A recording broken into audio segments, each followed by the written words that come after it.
purpose of this lecture is really to give you an overview of guidelines for UDL principles 1 through 3. Looking deeper into the principles the guidelines of the principles will allow you to better understand the intentions and also the ways in which to integrate UDL principles beyond the surface level of learning, which is something that I've seen us struggle with thus far with regards to our with the assessments I've seen. So for this unit, the goal is for you to really be able to look at the guidelines and then use your deeper understanding to design uh, better approaches to help diverse learners. When I mention diverse learners, I am talking about the differences that we have amongst each other as people, that your students have as well. Knowing that you are different from your student in regards to how you see the world and also how they may process the world is critical, because sometimes we get stuck into our own understanding of how we learn. And this understanding of how we learn also mirrors our histories and our ethnic background, economic status, and also the unique qualities of who we bring with our experiences to the classroom, who we are with what we bring to the classroom. So it's a great way, UDL is a great way to equalize that, because we can always see how we're processing, how we think learning should be done. Or how we think students are learning. And then that contributes to the way in which we design what we do. So for this unit, I've added application questions for you to really use. That's why it's application, for you to use what you're learning from the principles in a deeper way.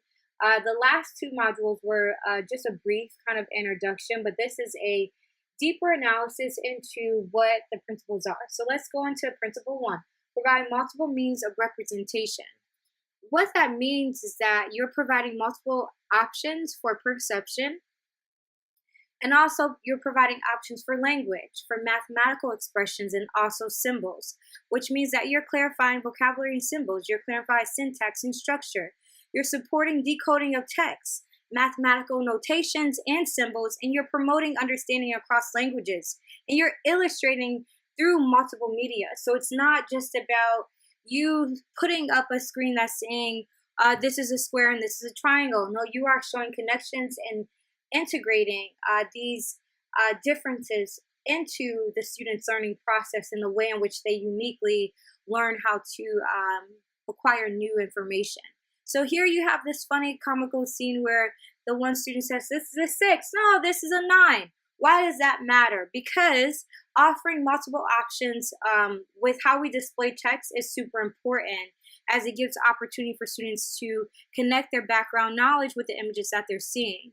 Next, guideline 2, which is to provide options for language, mathematical expressions, and symbols. This is really important because oftentimes we forget that this is academic vocabulary, and not all students are equipped to process information with those new academic terms. So we have to purposefully integrate multiple means of allowing students to break down the symbols and the words that are pertinent to our particular content area. It is not something that's easy for them. So, and it doesn't mean that everyone will do it the same. So having multiple options to teach new vocabulary, and also while you're teaching approaches from different texts, making sure that you're aware that they may not be grasping the vocabulary and understanding really what's going on. For the third guideline here, provide options for comprehension. This is very important, and it goes along with what I was saying, and that students do not always comprehend the way you think they are. Truth be told, none of us are perfect in our approaches. To ensure that we're decreasing barriers, we must also take responsibility for integrating methods that connect prior knowledge to new knowledge and familiar aspects of the students' daily lives. What that means is being intentional about using schema bags. Schema bags can be used in any classroom. That also means connecting patterns between terms using symbols and media. This is the intentional effort or instructional approach that you're giving to making sure that students are comprehending at the levels in which from the levels they're entering the classroom, and then growing from that point. The next principle, provide multiple means of action and expression. Guideline 4, stresses that you provide options for physical action. Guideline 5 stresses that you provide options for expression and communication. Providing physical action means that you are providing alternatives to students accessing the actual environment, the classroom.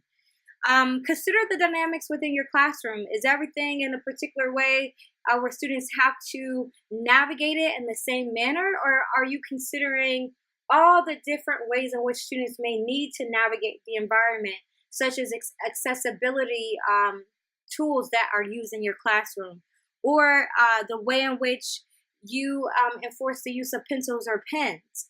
Consider those dynamics, as all the students differ in their approaches and they may need alternatives. It also requires multiple means of action and expression. Provide options for expression and communication. This one is a critical one, because oftentimes we do not consider how we allow students to express themselves within a classroom. So this means that you increase options for students to communicate. For example, the situation I mentioned earlier within our announcements, I had a student who did not want to speak orally. Well, all of our group projects had an oral component to it. I had to give the student the option to use a whiteboard in order to express herself in written text. Why does this matter? Because if I didn't do that, she would have felt that she was not able to complete the requirement. And the last thing you want to do is make a student feel less than because they're different from other students. All the students are different. So if you allow multiple options, especially for action and expression, you'll decrease the barriers that they face when you have limited opportunities for them to express themselves. Next, provide options for executive functions, which mean guide appropriate goal setting, support planning and strategy and development, and a host of things. But I want to stress something. Oftentimes, educators, what we do is we say this is the way we want to do it, and then we expect the students to remember. You have to keep in mind that every classroom they enter has executive functions. Every classroom they enter, they have different goals. And they're kids. Even if they're in high school, they're processing so much. So you have to enable them to be successful. How do you do that? By having visuals, having maybe audio clues that remind them of the processes that you're expecting them to follow. This ensures that they can follow those executive orders and that they can goal set properly. The next one, Principle 3, provide multiple means of engagement. Guideline 7, provide options for recruiting interest, and then Guideline 8, provide options for sustaining effort and persistence. These are two different things. So provide options for recruiting interest. That means that you are offering a variety of students individual choices through choice boards. Now, I know some of you have communicated that this is a challenge for you, especially with the limited amount of time that you have and the amount of students that you teach. But choice boards, literally, you can build them over the summer, and then you can have them and repeat them throughout the year. The only thing you'll have to do is change the rubrics. But let me tell you, this enables you to allow multiple means of students showing their level of comprehension, which is pivotal to them being able to participate in your classroom completely. The last part here, provide options for sustaining effort and persistence. Remember that students are not sometimes experts at setting goals and achieving them.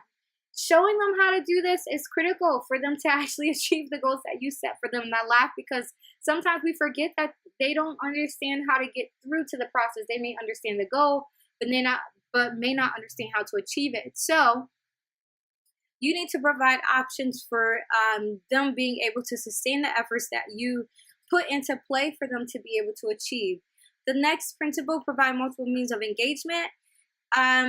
Guideline 9, provide options for self-regulation. Now this goes in with the last one where you provide options for sustaining effort. You need to have visible reminders of the goals and expectations for students that they have set. You can't really expect them to just know it and be able to transition from the goal to the process. So you have to put visible reminders. I had in my classroom for each period, reminders of the goals and where we were based on our periods of achieving that based on the standards that they tested within assessments within the class. Why? Because I knew that they needed to see where we had been and where we were going in order to make sure they were achieving their goal. And it does make a difference. Self-regulation is something that's taught, and as educators, we are the coach in helping students learn how to self-regulate. You have to guide students through self-assessment and self-reflection, because that's going to help them be able to monitor their learning process and know when they need to redirect themselves, and also know when they need to change their process and procedures to get to obtaining the goals that they have set forth in your class. So this includes media, this includes audio, this may include visible reminders on their desk. The reading highlights indicate the key points that you should have picked up as you were reading throughout the text. I really encourage you to go deeper, because it is not just about the curriculum integration with multiple ways and options. It really is about creating opportunities for your students to be their best.